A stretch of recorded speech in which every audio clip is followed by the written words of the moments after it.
গর্ভধারিণী মা কারারক্ষী মোহাম্মদ গোলাম মুস্তফা, কারারক্ষী নং 12482, ময়মনসিংহ বিভাগ, ময়মনসিংহ। 10 মাস 10 দিন মা আমায় গর্ভে নিয়ে কতই না কষ্ট করে আমার দুঃখী মায়ে ভূমিষ্ঠ হওয়ার সময় আমার দুঃখী মাতা প্রসব ব্যথায় ছটপট করে মাটিতে পড়িয়া নানি দাদি দাইমাকে নিয়ে রয়েছে বসিয়া। যখন মায়ের নাড়ি ছিড়িয়া পৃথিবীতে আসি, মা আমার জ্ঞান হারিয়ে মাটিতে আসে পড়ি। নানি দাদি আমাকে নিয়ে আনন্দ উল্লাস করে, দুঃখী মাতা আমার চুপ করিয়া মাটিতে রয়েছে পড়ে। যখন মায়ের জ্ঞান আসে, আমাকে দেখিয়া মায়ে মুস্কি হাসি মারিয়া নানির কুল থেকে মায়ের কুলে তুলে নেয়। মায়ের কুলে তুলে নিয়ে বুকের সঙ্গে জড়িয়ে গালে কপালে চুম্বু খায়। দুঃখী মাতা 10 মাস 10 দিনের ব্যথা মুহূর্তে বলে যায়। আমি যখন পেলেতে পড়ি, মা আমায় প্রতিদিন স্কুলে নিয়ে যেত হাতে করে ধরি। স্কুলের ক্লাসে বসিয়ে রেখে মা থাকিত রাস্তার পাশে দাঁড়িয়ে।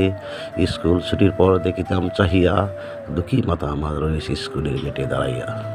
আমি ধরে গিয়ে মাকে ধরিতাম জড়াইয়া। মা বাসায় আনিয়া হাত মুখ দিল পরিষ্কার করিয়া, সুন্দর সুন্দর খাবারগুলি আমার সামনে দিল আনিয়া। একদিন দুষ্টামি করে খাবারগুলি দিলাম ফেলিয়া। মা রাগান্বিত হয়ে আচ্ছা করে থাপ্পড় মারল আসিয়া। পাশের ঘরের দাদিমা ছিল উঠল রাগিয়া। দুঃখী মা আমায় খাটের কোণে বসে চোখের পানি ফেলে এভাবেই মা আমায় তিলে তিলে বড় করে তোলে।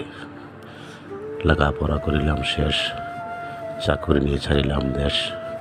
বিধবা মাতা গ্রামের বাড়ি রয়েছে পড়িয়া। মা একদিন মুঠোফোনে ফোন করিয়া বলে, খোকা কতদিন হয় দেখিনি তোরে, তোর জন্য খেজুর গুড়ির পিঠে হাঁড়ি পাতা দই রেখেছি যত্ন করে, আয় না পাওয়া বাড়ি নিজ হাতে খাইয়ে দেব তোরে। খোকা কেমন আসি মা, চাকরি নিয়ে ছেলে মেয়ে নিয়ে ব্যস্ত সময়। মা দীর্ঘ নিঃশ্বাস ফেলে ফোনটা দিলেন রেখে। বেশ কয়েকদিন পর পাশের ঘরের চাচিমা ফোন করিয়া বলে, খোকা তোমার মা পরে গিয়েছে চলে। সংবাদ শুনিয়া চিৎকার মারিয়া মাটিতে গেলাম পড়িয়া।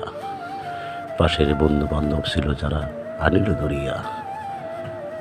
বাড়ি আসিয়া দেখিলাম মাকে সাজগুজ করিয়া খাটেতে রাখেছে শোয়াইয়া। ধরে গিয়ে মায়ের বুকের সঙ্গে জড়িয়ে ধরে বললাম, মা মা আমি খোকা এসেছি ফিরিয়া। চাচিমার গলায় জড়িয়ে ধরে বললাম, চাচিমা মা কেন কথা বলছে না, করছে না আদর। গ্রামের বাড়ি মায়ের মৃতদেহ দিয়ে আসিলাম কবর।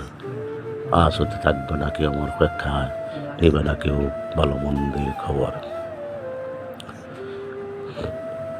যদি আমার এই লেখাটা আপনাদের মনে কিছু আঘাত দিয়ে থাকে, কোনো ভালো লেগে থাকে, তাহলে আমারকে লাইক এবং কমেন্ট করবেন, যেন আমি আরও সুন্দর সুন্দর লেখা লিখে আপনাদের সম্মুখে হাজির করতে পারি।